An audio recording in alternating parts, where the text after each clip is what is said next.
Hello, Literature and Writing 308A students. Hi. Today we're going to be learning about the literary conventions associated with Renaissance lyric poetry, and more specifically with sonnets and sonnet sequences. But we're going to start with poetic meter. Knock! Who's there? 'Tis I, thy humble servant, William Shakespeare. Hey, Billy. I was wondering if you were going to be showing up at some point. Misery acquaints a man with strange bedfellows. What is that supposed to mean?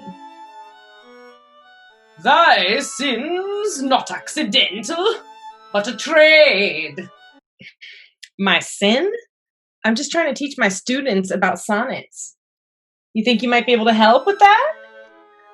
I'll beat thee, but I would infect my hands. I guess I'm glad I'm infectious. Can you help me, or are you just gonna quote yourself all day long?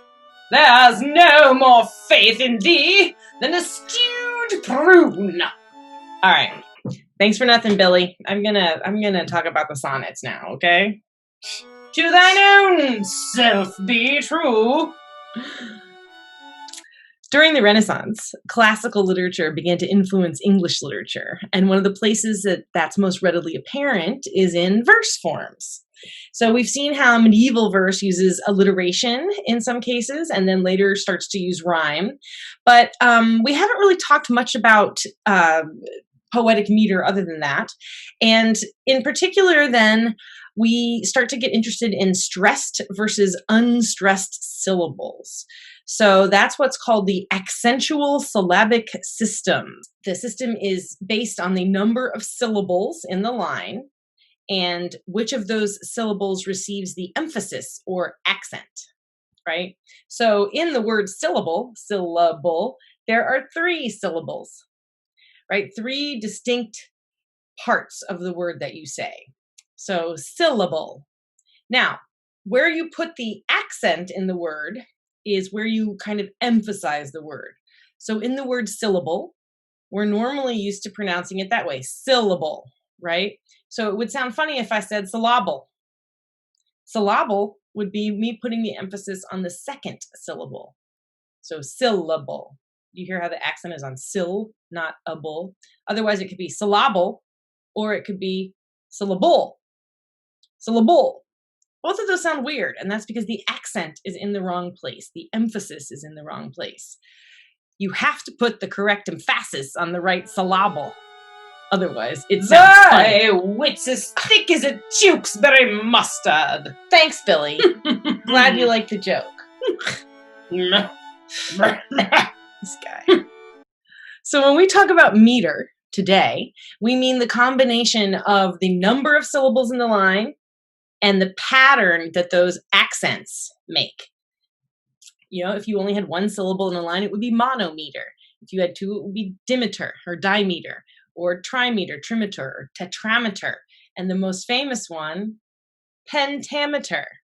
So that means that there are 5, 1, 2, 3, 4, 5, what they call metric, so meter and metric feet. What do we mean when we say metric feet, all right, or a metric foot? So a foot is a pattern of sound in poetry. There are 2-syllable feet and there are 3-syllable feet. So for 2-syllable feet, we have the iamb and the trochee. So the iamb, which is part of iambic pentameter, which you may have heard of. The iamb is the pattern unstressed and then stressed. So ba-ba, ba-ba, like indeed or below. So you hear how the first part has less stress, indeed, below. The second part has more stress. So that's an iamb. The next one, the next 2-syllable foot is the trochee. The trochee is the opposite of the iamb, which we just did. So it's stressed, boom, and then unstressed. Ba-ba, ba-ba. So an example would be ladder, right? Ladder. You don't say ladder, ladder. Or the word daytime, daytime. Like day gets more of a hit than time. Daytime. Sounds funny. Daytime, right? Daytime. Ladder, right? That's a trochee. And then there are 3-syllable feet. One of those is the dactyl. The dactyl is the pattern stressed and then unstressed, unstressed. So it's ba, ba, ba, ba, ba, ba, like the waltz. So an example would be certainly, certainly. You don't say certainly or certainly, you say certainly. Or another example would be the name Kamala. Kamala, Kamala, ba, ba, ba. It's the waltz. That's a dactyl.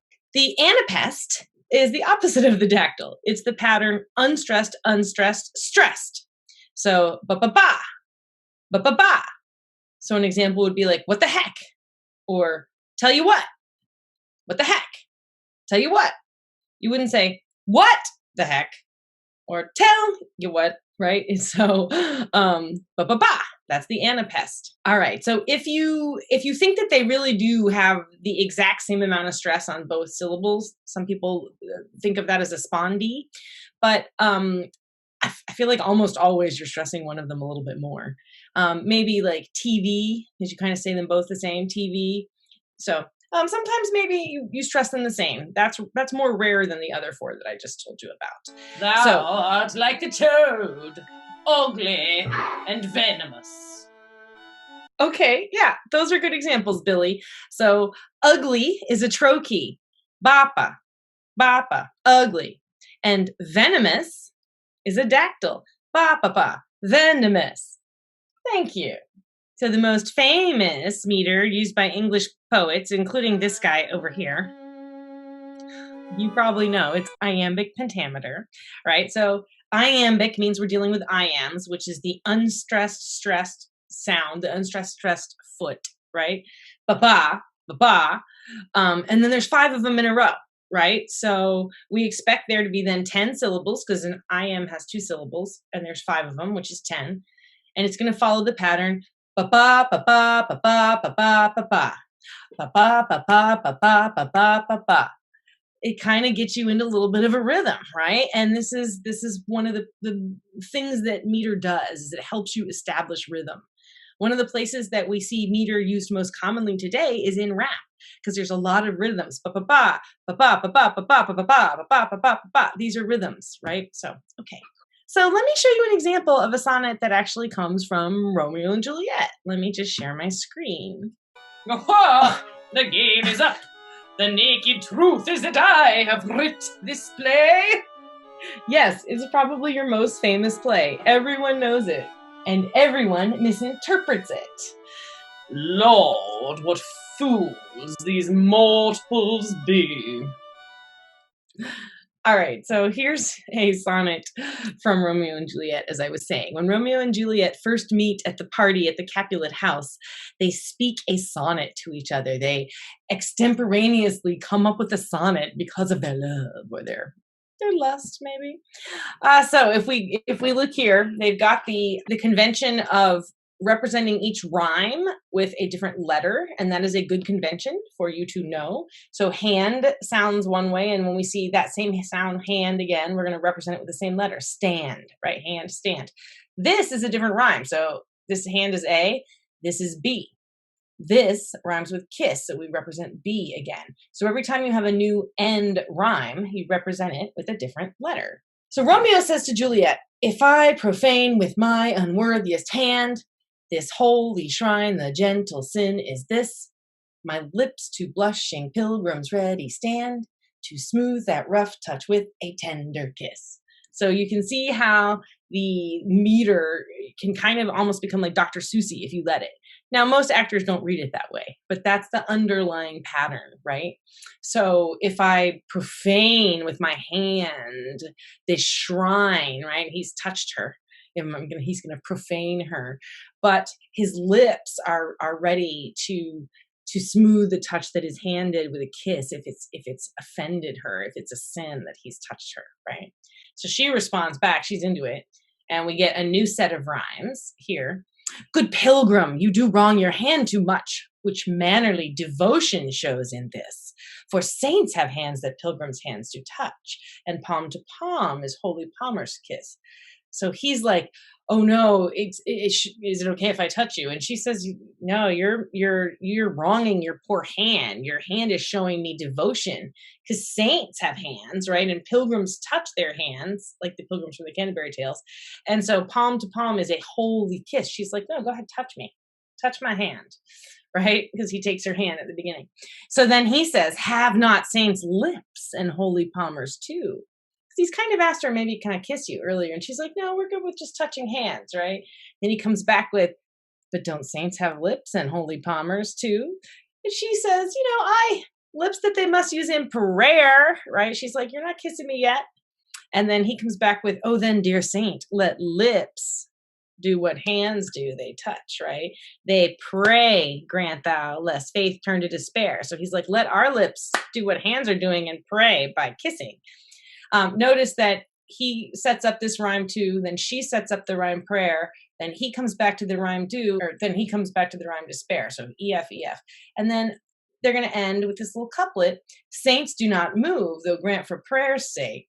Then move not while my prayer's effect I take." And then he kisses her. So she's resisting and he's pressing his luck. We might see that as a little bit creepy today, but it's seen as romantic in a lot of contexts in the people that are analyzing this particular text. So the thing about meter is, then when a poet is using regular meter like iambic pentameter, the deviations from that meter are part of what generate the emphasis. So if, like, I'm going along with like ba ba ba ba ba ba ba ba ba ba, and then all of a sudden I have a line that's like ba ba ba ba ba ba ba ba ba, that's different. Or if all of a sudden I'm like ba ba ba ba ba ba ba ba ba, right, like that's suddenly different. That's jarring. So they used meter. They used lines that were longer, which are called hypermetric, right? Or they use shorter lines, hypometric. And they would change up the meter sometimes. And those things were there to create different emphasis and to kind of shock you up. So brevity is the soul of wit. Yes, Billy, I take your point. I'm moving on. So that's your very brief introduction to meter in Renaissance poetry.